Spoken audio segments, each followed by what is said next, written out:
Hello అండి. ఈవేళ సాంబార్లోకి రసంలోకి side డిష్గా చామగడ్డ వేపుడు చేసుకుందాం అండి. చాలా క్రిస్పీగా చాలా బాగుంటుంది. ముందుగా చామగడ్డలు తీసుకోండి. తీసుకుని దానిలో మట్టి పోయే వరకు శుభ్రంగా నీటితో కడగాలి. కడిగాక కుక్కర్లో వేసి 2 విజిల్లు రానివ్వండి. పైన గిన్నెలో ఉడికిస్తే అంత త్వరగా ఉడకవండి ఇవి చామదుంపలు. అందువల్ల తప్పకుండా కుక్కర్లో పెట్టాలి. పెట్టి 2 విజిల్లు రానివ్వాలి.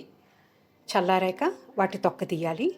తొక్క తీసి ఇలా ముక్కలుగా కోసుకుని పెట్టుకోండి స్లైసెస్ కింద. ఇప్పుడు ఫ్రై చేసుకోవాలండి. ఒక కడాయిలో డీప్ ఫ్రైకి సరిపడా ఆయిల్ వేసుకోండి. ఆయిల్ చాలా బాగా వేడెక్కాలండి.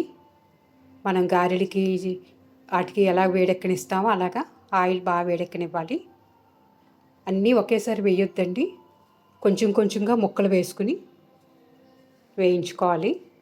అలాగైతేనే బాగా క్రిస్పీగా వేగుతాయి. కాసేపు అలా ఉంచి ఇలా టర్న్ చేసుకోండి. కొంచెం వేగాక ఇంకా వేగాలి. ఎంత క్రిస్పీగా వేగితే అంత టేస్టీగా ఉంటుందండి ఫ్రై. చాలా రుచిగా ఉంటుంది. నాకైతే సాంబార్లోకి రసంలోకి ఇలా చేసుకుని తింటాను. మీరు తప్పకుండా ట్రై చేయండి. ఇంకాస్త ఫ్రై అవ్వనివ్వండి గోల్డెన్ బ్రౌన్లోకి. చూసారా? ఇప్పుడు ఆయిల్ ఓడేలాగా తీసుకుని ఆయిల్ లేకుండా ప్లేట్లో వేసుకోండి. ఇలా అన్నీ తీసి పెట్టుకున్నాక మిగతా ముక్కలను కూడా ఇందులో వేసి వేయించుకోవాలి.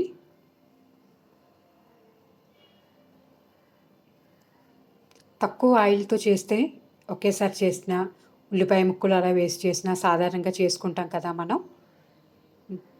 పాన్లోనే ఆయిల్లో వేసుకుని ఉప్పు కారం ఉల్లిపాయ ముక్కలు అవన్నీ వేసి చేసుకుంటాం కదండి. అదైతే అంతగా వేగదండి. ఇలాగా ఆయిల్లో డీప్ ఫ్రై చేస్తే చాలా బాగుంటుంది. ఈసారి తప్పకుండా చేసి చూడండి.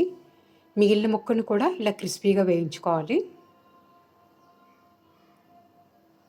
ఇలా వేయించుకుని తీసి పెట్టుకోవాలండి.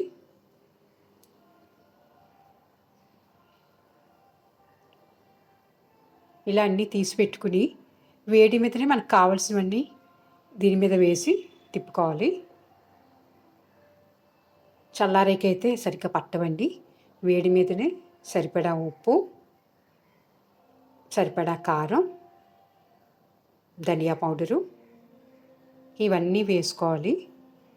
మీ టేస్ట్కి తగ్గట్టు వేసుకోండి. ఇంకా ఎక్కువ కారం వేసుకుంటే బాగుంటుందండి. మేము కారం తక్కువ తింటాం కాబట్టి తక్కువ వేసాను. ఇవి వేసుకుని ఒకసారి బాగా ఇలా కలుపుకొని ఉంచుకోవాలి. అన్నీ పడతాయి. చూసారా? అన్నీ పట్టేలా ఉంచుకొని ఇప్పుడు అదే వేడి నూనెలో కాస్త కరివేపాకు వేయించుకోవాలి. కరివేపాకు క్రిస్పీగా వేగనిచ్చి ఈ చామదుంప ముక్కల మీద వేసుకోవాలి. చూడండి, ఫ్రై రెడీ అయింది.